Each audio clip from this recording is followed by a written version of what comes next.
I imagine surviving in one of the most extreme environments on Earth where freezing winds cut like knives and the sun disappears for months. Sounds impossible to me. Well, for this Arctic tribe, it's just another day. Scientists have been absolutely stunned by their ability to thrive in brutal conditions that would leave most people shivering in defeat. From mind-blowing adaptations to ancient survival secrets, this tribe has left researchers scratching their heads. The Inuit are out there surviving in a place where the air can freeze your skin in seconds, where the sun disappears for months, and where your next meal depends on hunting massive sea creatures with nothing but traditional tools. These Arctic survivors have defied what we thought humans were capable of, and scientists are absolutely baffled. Ever heard of the saying, "You are what you eat"? Well, if that were true for the Inuit, they'd be made of raw meat and blubber. Science says their diet should be killing them. We're talking about a near-exclusive intake of fatty whale, seal, and fish with barely any vegetables or fruits in sight. By all logic, that much animal fat should send cholesterol levels through the roof and cause heart disease. But guess what? The Inuit have some of the healthiest hearts on the planet. Their secret, a genetic adaptation that helps their bodies process fats differently. That's right. Evolution might have handed them a cheat code for survival in one of the most extreme environments on Earth. Ever stepped outside in freezing temperatures and felt your fingers go numb? This tribe is surviving in sub-zero conditions with minimal clothing. The Inuit don't just survive the cold, they thrive in it. Scientists have discovered that their bodies generate heat differently from most humans. Their metabolism is turbocharged, allowing them to stay warm even when the temperature dips to deadly levels, and their bodies are literally shaped for survival. Shorter limbs and stockier builds help them conserve heat. It's almost as if they were engineered for the Arctic, making researchers wonder just how deep these adaptations go. You've probably heard that the Inuit have dozens of words for snow, right? Well, that's just the tip of the iceberg, pun intended. Their language, Inuktitut, actually shapes how they see the world. Studies suggest that speakers of Inuktitut process time and space differently because of how their grammar works. For example, their concept of direction isn't based on left and right like in English, but on absolute terms like north and south. This means that an Inuit elder could be blindfolded, spun in circles, and still point north without hesitation. Scientists still don't fully understand how this works, but one thing is clear. The Inuit have a connection to their environment that goes beyond what we thought was possible. So are the Inuit living proof that humans can evolve to master any environment, or are they holding on to ancient knowledge that modern science has yet to understand? Let me know what you think in the comments. And don't forget to like and subscribe for more mind-blowing discoveries. The Inuit might have adapted to the harshest conditions on Earth, but their story isn't the only one that has left scientists speechless. The cargo cults are yet another mystery. Sometimes human belief takes an even stranger turn. This is a group of people witnessing technology so advanced that it might as well be magic. Now, what if they started worshipping it? Well, that's exactly what happened in the Pacific during World War II, leading to the birth of something absolutely surreal, the cargo cults. Here's how the story goes. These folks had lived their entire lives on an isolated island with no cities, no electricity, no modern tools, just the land and the sea. Then out of nowhere, massive metal birds descend from the sky dropping mysterious objects filled with food, clothing, and weapons. Sounds like something out of mythology, right? That's exactly how it felt for some Melanesian Aborigines when U.S. military forces set up bases on their islands during World War II. These cargo drops weren't just supplies, they were miracles. And the people receiving them, they weren't just humans to the tribes. They were divine beings. Now here's where things get even stranger. The tribes quickly noticed a pattern. The Americans always received the cargo. So they did what any devoted followers would do. They started copying them. The Melanesians built wooden replicas of watchtowers, runways, and even airplanes, hoping to summon the cargo from the sky. They marched in formations, mimicked military drills, and even painted USA on their bodies, believing it was some kind of sacred symbol. But there was one small problem. No matter how much they imitated the soldiers, the cargo never returned. When the war ended, the U.S. military packed up and left, taking their supplies and their miracles with them. But for the tribes, this wasn't just an army leaving, it was their gods abandoning them. Some even believed the soldiers had stolen their deities, taking the cargo back to another world. Desperate to reconnect, They continued performing their rituals, waiting for the sky to open up once more. But the parachutes never came back. And while modern anthropologists now use the term cargo cult to describe blind imitation, for the people who lived it, this was no metaphor. It was a reality they couldn't escape. The Melanesians weren't the only group to leave researchers stunned. Deep in the jungles of northeast India, the Naga tribe has a history so intense that it's almost hard to believe. These are the Naga people, a collection of over 40 tribes spread across the border between India and Myanmar. But while they might seem like just another indigenous group living off the land, their past reveals something much darker, something that has fascinated and terrified outsiders for centuries. From ancient times to the present, the Naga have relied on hunting and agriculture to survive. But their hunters weren't just skilled, they were legendary. Stories tell of Naga warriors fighting tigers with their bare hands, a feat that cemented their status as some of the fiercest fighters in the region.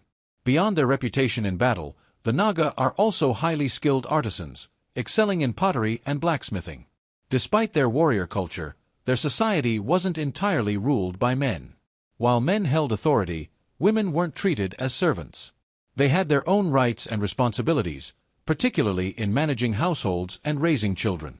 One of the most fascinating customs in Naga families is their inheritance system. When the eldest son marries, the family home is passed down to him while the parents move out and build a new house for themselves. For the most part, the Naga seem to lead quiet, self-sufficient lives. But this is where things take a shocking turn.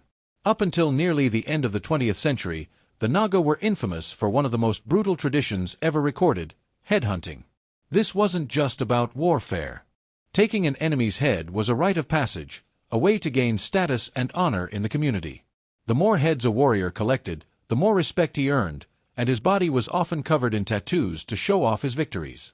These gruesome trophies were a symbol of power, a tradition so deeply ingrained that it persisted for centuries.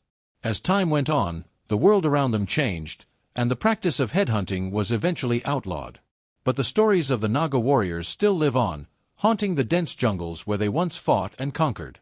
The Naga might have left their violent past behind, but deep in the mountains of Papua New Guinea, the Yali tribe has captured the world's curiosity.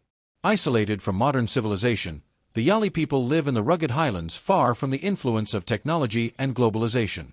For decades, they remained a mystery until one British explorer risked everything to meet them. The Kuna tribe has carved out a reputation of its own, and it isn't just about dazzling textiles and vibrant colors. These people are as bold as their Mulis, and they don't take kindly to outsiders meddling in their ways. At first glance, the Kuna seem like a peaceful island community, but don't be fooled. Their traditions run deep, and their commitment to spiritual balance is anything but casual. When it comes to keeping the spirits happy, they don't mess around. Animal sacrifices? Absolutely on the table. These ceremonies aren't just old customs, they're essential to the Kuna's way of life. Every ritual carries serious weight, ensuring their world stays in harmony. And if that means making some intense offerings, so be it. But here's where things get even more intense.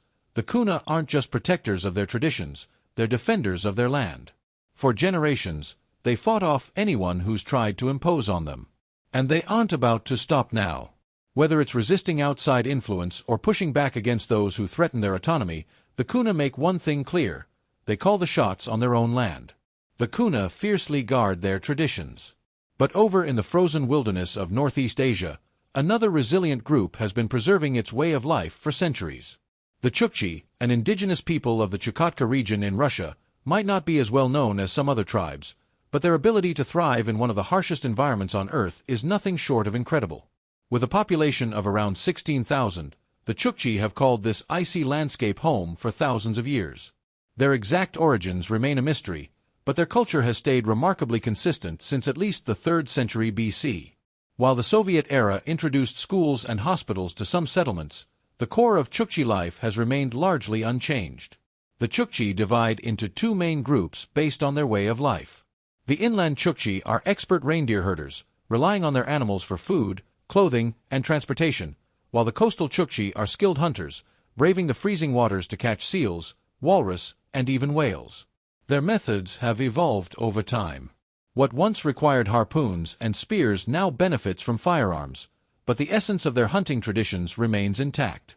Their homes, called uras, are built to withstand brutal Arctic conditions. These polygonal tents, covered in reindeer skins, are anchored with stones and straps to resist fierce winds. Inside, a central fire keeps the living space surprisingly warm, allowing the Chukchi to wear light clothing even in the freezing cold. Despite some interactions with modern civilization, the Chukchi remain deeply loyal to their ancestral customs. They have adapted in small ways, but at their core, they are still the same resilient, resourceful people who have thrived in one of the planet's most unforgiving climates.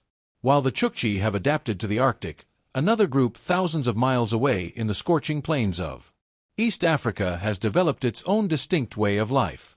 The Surma people of Ethiopia and South Sudan may not battle icy winds, but they face challenges of a different kind, resisting outside influence and preserving their deeply rooted traditions. The Surma are fiercely protective of their way of life, rejecting modern civilization to maintain their ancestral customs.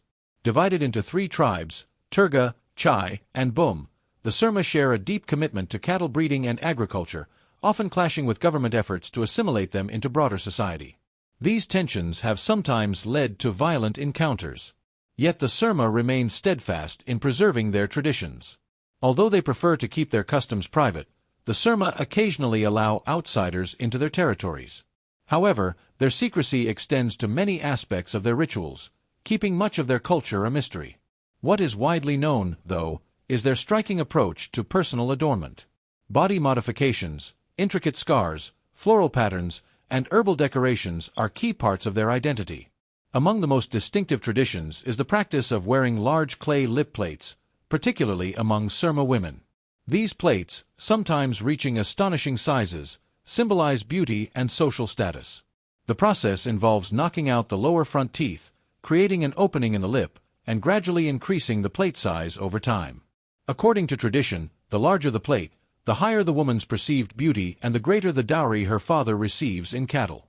While this may seem extreme to outsiders, Surma women take great pride in this tradition, viewing their bodies as canvases for artistic expression. To them, each scar, painting, and lip plate is not just decoration. It is a symbol of identity, resilience, and cultural pride. Moving from the Surma to their neighbors, the Mursi tribe of Ethiopia, the striking tradition of lip plates continues, but with an added edge. The Mursi tribe is unlike any other, and their traditions leave outsiders both fascinated and intimidated. One of their most striking customs is the use of enormous clay lip plates worn by women as a symbol of beauty and status. These discs can reach astonishing sizes, stretching the lower lip far beyond what most people would believe possible. To the Mursi, the larger the plate, the greater the prestige, and the more desirable a woman becomes. But make no mistake, the Mursi are not just known for their bold fashion choices. In this remote and rugged region, survival depends on strength, and the Mursi have made sure they are well equipped. Unlike many other indigenous groups, they are heavily armed, often seen carrying AK-47s as they move through their territory. Firearms have largely replaced traditional weapons, not just for hunting but for protection. Cattle raiding is a common practice, and territorial disputes frequently erupt into violent clashes. Here, conflict is not just an unfortunate reality, it is woven into the culture, a test of power and resilience that has shaped their identity for generations. Outsiders who attempt to visit the Mursi do so at their own risk. Their reputation for aggression is no exaggeration, and they do not take kindly to uninvited guests. While some travelers and researchers have been granted access, it is always under strict conditions. The Mursi remain deeply protective of their land and traditions, wary of foreign influence and intrusion. Despite their fearsome reputation, the Mursi are not mindless warriors. Their way of life is a delicate balance of tradition and adaptation, rooted in a deep respect for their ancestors and a relentless determination to preserve their culture. Whether through striking body modifications or unwavering defense of their territory, one thing is certain: the Mursi will not be forgotten anytime soon. Shifting from the Mursi of Ethiopia to the Sentinels of the Andaman Islands, isolation takes on a whole new level. The Sentinelese are among the most uncontacted people on the planet. Known for their extreme hostility toward outsiders, unlike other tribes that engage cautiously with visitors, the Sentinelese do not hesitate to defend their island with lethal force. For thousands of years, they have lived in complete seclusion, relying on hunting, fishing, and gathering to sustain themselves. Their survival depends on an intimate understanding of their island's resources, which they fiercely protect from any external interference. While other indigenous groups have gradually interacted with the outside world, the Sentinelese have rejected all contact, making it clear that they want to remain undisturbed. Their reputation for aggression is well established.